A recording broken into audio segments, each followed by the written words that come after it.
दोस्तों, एक महिला अपने मायके में करीब 6 महीने से रहती है। उसका पति उसको धक्के मारकर घर से निकाल देता है। उसके माता-पिता बहुत गरीब होते हैं। वो छोटा-मोटा काम करके अपना गुज़ारा करते हैं। दोस्तों, वो महिला भी लोगों के घरे में काम करके अपना पेट पालती है। दोस्तों, वो एक दिन बाज़ार के लिए निकलती है और जब वो बाज़ार के लिए रास्ते पर पहुँचती है तो देखती है कि 15-20 गाड़ियाँ जो पुलिस की थी, वो उसी के घर की तरफ चली आ रही हैं।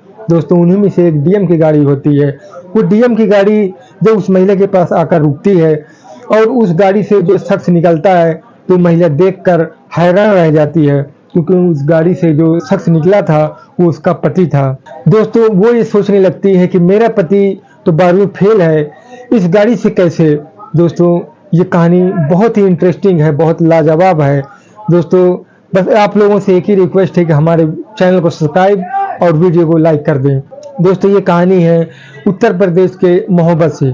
दोस्तों, एक लड़की है जिसका नाम पूजा होता है। वो अपने माता-पिता के साथ रहती है। उसका एक सपना होता है कि मैं पढ़ लिख कर सरकारी नौकरी करूँगी और अपने माता-पिता का नाम रोशन करूँगी।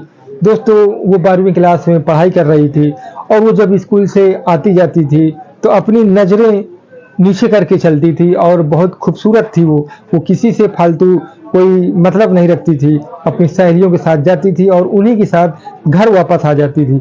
कभी वो अपने घर में शिकायत का मौका नहीं देती। दोस्तों, जब वो एक दिन स्कूल जाती है तो रास्ते में ज़िम्मेदार बैठे हुए थे। उस लड़की की चाल ढाल जब देखते हैं तो उसको पसंद कर लेते हैं। दोस्तों, वो पता करते हैं कि ये किसकी लड़की है। उनको मालूम पड़ता है कि ये तो राम प्रसाद की लड़की है। दोस्तों, वो राम प्रसाद के घर जाते हैं, उनसे हाल हकीकत पूछते हैं और कहते हैं कि भाई, मुझे तुम्हारी लड़की बहुत पसंद है और मेरा भी एक लड़का है जिसकी मैं शादी करना चाहता हूँ, तो इन दोनों की जोड़ी बहुत अच्छी होगी। दोस्तों, उसके पिताजी कहते हैं कि भाई, हम गरीब हैं, लेकिन इस तरीके से हमारा मजाक न उड़ाओ।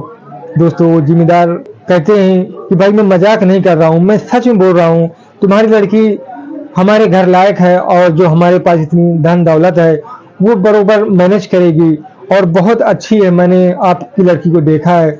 दोस्तों, उसके पिताजी सोचने लगते हैं कि हमारी ज़िंदगी तो यूं ही गरीबी में कट गई, क्यों ना हम अपनी बेटी की शादी इनके लड़के से कर दें, उसकी ज़िंदगी तो अच्छे से कटेगी। दोस्तों, वो रिश्ता हाँ कर लेते हैं और दोस्तों, इसके बाद जब पूजा घर आती है तो उसके पिताजी कहते हैं कि बेटा, मैं तुम्हारा रिश्ता ज़िम्मेदार के लड़के के साथ तय कर दिया है। तो उसकी लड़की कहती है कि पापा, मुझे अभी शादी नहीं करना, मुझे अभी और पढ़ना है और पढ़ लिख कर मुझे कलेक्टर बनना है। दोस्तों, उसके पिताजी कहते हैं कि बेटा, अभी तुम सरकारी स्कूल में पढ़ रही हो और जब कलेक्टर बनने के लिए और आगे पढ़ने के लिए जाओगी तो कहीं तुम्हें बाहर जाना पड़ेगा और इसके लिए मेरे पास इतना पैसा नहीं है। हम गरीब लोग हैं, तुमने इतना 12वीं तक पढ़ लिया, यही काफ़ी है। और अपनी बेटी को समझाते हैं कि बेटा, तुम अगर ज़िम्मेदार के लड़के के साथ तुम्हारी शादी हो गई तो तुम अपने पति से कहना कि मुझे आगे तक पढ़ाने के लिए। दोस्तों, वो भी सोचने लगती है। इसके बाद दोस्तों, ये दोनों की शादी हो जाती है और 3 महीने अपने ससुराल में रहने के बाद एक दिन वो अपने पति राजेश से कहती है कि मेरा एक सपना है, अगर आप चाहो तो पूरा हो सकता है। राजेश कहता है कि हाँ बोलो, क्या तुम्हारा सपना है? दोस्तों, वो पूजा कहती है कि मैं और अभी पढ़ना चाहती हूँ और पढ़ लिख कर कलेक्टर बनना चाहती हूँ। दोस्तों, राजेश कहता है कि तुम्हें कलेक्टर बनने की कोई ज़रूरत नहीं है, हमारे पास इतना दौलत है और तुम अपना घर का काम संभालो, घर संभालो, आगे बच्चे भी होंगे, उनको संभालना है, बाहर का काम हम देख लेंगे। क्या करोगी सरकारी नौकरी कर कर? करते वो हैं जिनके पास धन दौलत ना हो। दोस्तों, वो अपनी धन दौलत पे बहुत गुरूर करता है राजेश। जब पूजा देखती है कि मेरा सपना पूरा नहीं होगा तो वो परेशान होने लगती है। दोस्तों, एक आइडिया आता है उसके दिमाग में कि मेरा छोटा देवर है, वो अभी पढ़ाई कर रहे हैं, क्यों ना मैं उनसे कहूँ। अपने देवर सुनील के पास जाती है और कहती है कि देवर जी, अभी आप और कितना पढ़ोगे? तो सुनील कहता है कि भाभी, मैं सिर्फ 12वीं तक पढ़ाई करने वाला हूँ, इसके बाद भैया के साथ किसानी का काम संभालूंगा और उनका हाथ बटाऊंगा। दोस्तों, पूजा कहती है कि देखो, तुम अपनी पढ़ाई न बंद करना, तुम और आगे तक पढ़ना और सोचो कि जब तुम पढ़ाई करके और कलेक्टर बनोगे तो तुम्हारा मान सम्मान होगा, लोग तुम्हारी इज्जत करेंगे। सरकारी गाड़ी होगी, सरकारी बंगला होगा, 15-25 पुलिस वाले आगे पीछे तुम्हारे घूमेंगे, सोचो तुम्हारा रुतबा क्या होगा। दोस्तों सुनील कहता है कि भाभी मुझे इतना बड़ा सपना न दिखाओ जो मैं पूरा नहीं कर सकता। दोस्तों सुनील ना कर देता है।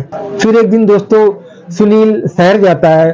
शहर में उसको भूख लगती है तो वो एक होटल पे बैठ जाता है और खाना खाने के लिए बैठता है। जैसे वैसे देखता है कि 15-20 गाड़ियां पुलिस की चली आ रही हैं।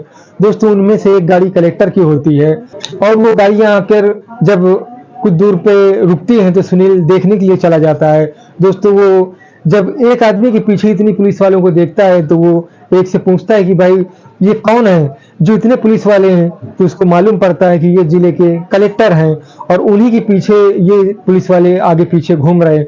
दोस्तों उसको अपनी भाभी की बातें याद आ जाती हैं और वो अपने घर जाता है, अपनी भाभी से सारी बात बताता है और उसकी भाभी और उसको मोटिवेट करती है कि तुम और आगे तक पढ़ो और पढ़ाई कर कर तुम भी कलेक्टर बनोगे।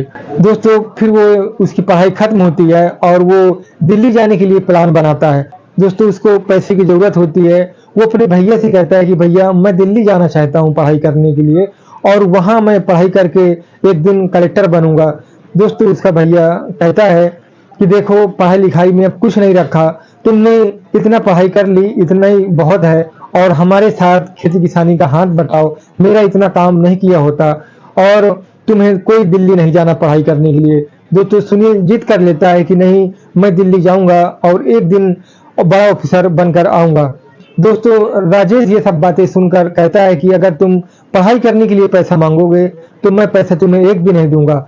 दोस्तों वो ये बात जाकर अपने भाभी से कहता है तो उसकी भाभी कहती है कि तुम क्यों परेशान होते हो, मेरे रहते हुए तुम्हें कोई बात की टेंशन लेने की जरूरत नहीं है। भाभी के पास जो थोड़े पैसे थे वो सुनील को ला कर देती है और कहती है कि जरूरत पड़े तो और मुझे बताना। दोस्तों वो पैसे लेकर सुनील दिल्ली चला जाता है। अब दोस्तों सुनील वहीं पढ़ाई करता रहता है। इसके बाद फिर उसको एक दिन पैसे की जरूरत पड़ जाती है तो वो अपने पिताजी के पास फोन करता है और कहता है कि पिताजी मुझे पैसे की बहुत जरूरत है, पैसा खत्म हो गया है। तो उसके पिताजी कहते हैं कि बेटा मेरे हाथ में कुछ नहीं है, जो है तेरा भाई है, तू अपने भाई से कह वो तुझे दे देगा। दोस्तों वो सोचने लगता है कि अगर मैं भैया से कहूंगा तो वो मेरी बात नहीं मानेंगे और यहाँ मैं जब आ रहा था तो वो खुद काफी नाराज थे। दोस्तों वो अपनी भाभी से कहता है कि भाभी मेरे पास पैसा जो था वो खत्म हो गया है, मुझे पैसे की सख्त जरूरत है। तो उसकी भाभी कहती है कि ठीक है मैं कुछ इंतजाम करती हूँ। दोस्तों उसके पास जो जेवर होते हैं वो निकाल कर अपने ससुर जी को लाकर देती है और कहती है कि इनको बेच दो और जो बेचने के बाद जो पैसा इनसे मिले वो सुनील को भेज दो। उसके ससुर जी ऐसे करते हैं, बेचने के बाद जो पैसा मिलता है वो सारा पैसा सुनील को भेज दिया जाता है। दोस्तों उन पैसे से सुनील पढ़ाई कर रहा होता है और एक दिन वो यूपीएससी का एग्जाम क्लियर कर लेता है। दोस्तों वो अपने घर में नहीं बताता, ये सोचकर कि जब मैं ट्रेनिंग में जाऊंगा और ट्रेनिंग खत्म होने के बाद जब मुझे ड्यूटी मिलेगी और एक जिला मिलेगा तब मैं घर जाऊंगा और गांव वालों को अपनी भाभी को सरप्राइज दूंगा। दोस्तों वो एग्जाम पास करके ट्रेनिंग में चला जाता है। इसके बाद इधर राजेश के घर में एक रिलेशन में शादी होती है तो शादी में पूजा को भी जाना रहता है और राजेश को भी जाना रहता है। दोस्तों जब पूजा तैयार होकर आती है, बहुत कम गहने थे उसके शरीर पे, तो राजेश देखता है तो कहता है तुम इतना कम जेवर क्यों पहना है, तुम हमारे साथ शादी में चल रही हो, वहां हमारा रौब होगा, लोग देखेंगे तो तुम्हें ये कहेंगे कि ये जिम्मेदार की पत्नी है, जो तुम्हारे पास जेवर हैं वो सब जेवर तुम पहन लो क्योंकि हम एक बड़ी शादी अटेंड करने जा रहे हैं। दोस्तों जो पूजा के पास जो थोड़े जेवर बचे थे वही पहने थी, लेकिन वो बहाना बनाती क्योंकि उसके पास तो जेवर थे नहीं, जो जेवर थे वो बेचकर सुनील को भेज दिया था। दोस्तों जब राजेश ज्यादा जिद करता है तो पूजा कह देती है कि मेरे पास जो जेवर हैं वही मैं पहनी हूँ और जो बाकी के जेवर थे उनको मैं बेचकर सुनील को पैसा भेज दी। दोस्तों इस बात से राजेश नाराज हो जाता है, उसको मारता है और मारने के बाद उसको घर से निकाल देता है। वो रोते हुए अपने मायके चली जाती है। जब उसके माता पिता देखते हैं अपनी बेटी का हाल तो वो पछतावा करते हैं कि हमने कहाँ अपनी बेटी की शादी कर दी।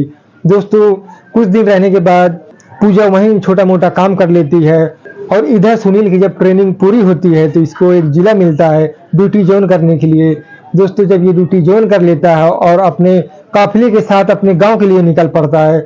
दोस्तों जब 15-25 गाड़ियां पुलिस वालों की होती है और ये गांव में अपने पहुंचता है तो गांव वाले देखकर हैरान हो जाते हैं कि ये कौन आ गया हमारे गांव में, इतनी सारी पुलिस की गाड़ी। दोस्तों जब 6 गाड़ियों के पीछे भागने लगते हैं, सुनील आकर अपने घर में रुकता है और अपने पिताजी के पैर छूता है। इसके बाद अपने भाई के भी गले लगता है। उसका भाई जब देखता है कि मेरा भाई डीएम बनकर, कलेक्टर बनकर आ गया, तो वो भी खुश हो जाता है। इसके बाद अपने भाभी को देखने लगता है, चारों तरफ अपने घर में देखता है कि भाभी कहीं नहीं दिखती, तो अपने पिताजी से पूछने लगता है कि पापा भाभी कहाँ है। दोस्तों उसके पिताजी कहते हैं कि बेटा, तुम्हारी भाभी को तुम्हारा भाई घर से निकाल दिया है, क्योंकि उसने अपना जो जेवर तुम्हें बेचकर और तुम्हें पैसे भेजा था, इसकी वजह से जब तुम्हारे भाई को मालूम पड़ा तो उसको मारकर घर से निकाल दिया। फिर दोस्तों सुनील अपने भाई का हाथ पकड़कर दरवाजे के बाहर लेके आता है और कहता है कि देखो इन गांव वालों को, देखो इन पुलिस वालों को, देखो ये जो 25 गाड़ी खड़ी है, ये किसके लिए? ये मेरे लिए, क्योंकि मैं आज पढ़ाई कर कर जो आज बन के आया हूँ वो सिर्फ भाभी की देन है। और अगर भाभी मुझे ऐसा ना सिखाती, शायद मैं भी तुम्हारे जैसे ही काम कर रहा होता। उसके भाई को पछतावा होता है अपने किए पर, और सुनील कहता है कि चलो मेरे साथ भाभी को लेके आना है। दोस्तों दोनों अपने गाड़ी में बैठते हैं और सुनील अपने साथ लीवा जाता है। उधर दोस्तों पूजा बाजार के लिए निकलती है तो देखती है कि 20-25 गाड़ियां उसी की तरफ चली आ रही हैं जो पुलिस की थी। दोस्तों वो देखने के लिए रुक जाती है, और जब वो गाड़ी आकर डीएम की रुकती है उसके पास, तो उससे उस गाड़ी से जो शख्स निकलता है उसका वो पति था। तो वो अपने पति को देखकर हैरान रह जाती है कि मेरा पति इस गाड़ी में कैसे। फिर दोस्तों एंट्री होती है सुनील की। तो सुनील जब निकलता है तो अपने भाभी के गले लग जाता है, और सुनील जब अपने भाभी गले लग जाता है और रोने लगता है, उसकी भाभी भी रोने लगती है। फिर दोस्तों सुनील अपने भाई से कहता है कि भैया माफी मांगो भाभी से।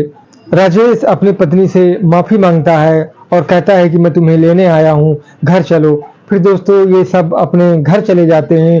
अब सुनील की जब नौकरी लग जाती है तो जो उसको पहली सैलरी मिलती है तो अपनी भाभी के जेवर बनवाता है, जो जेवर उसने बेच दिया था। दोस्तों ये कहानी अब यहीं खत्म होती है। दोस्तों उसकी भाभी की वजह से आज सुनील इतना बड़ा अधिकारी बना था और कलेक्टर बन जाता है। दोस्तों ये कहानी अच्छी लगी हो तो हमारे चैनल को सब्सक्राइब करें और वीडियो को भी लाइक करें। मिलते हैं फिर एक अच्छी वीडियो में।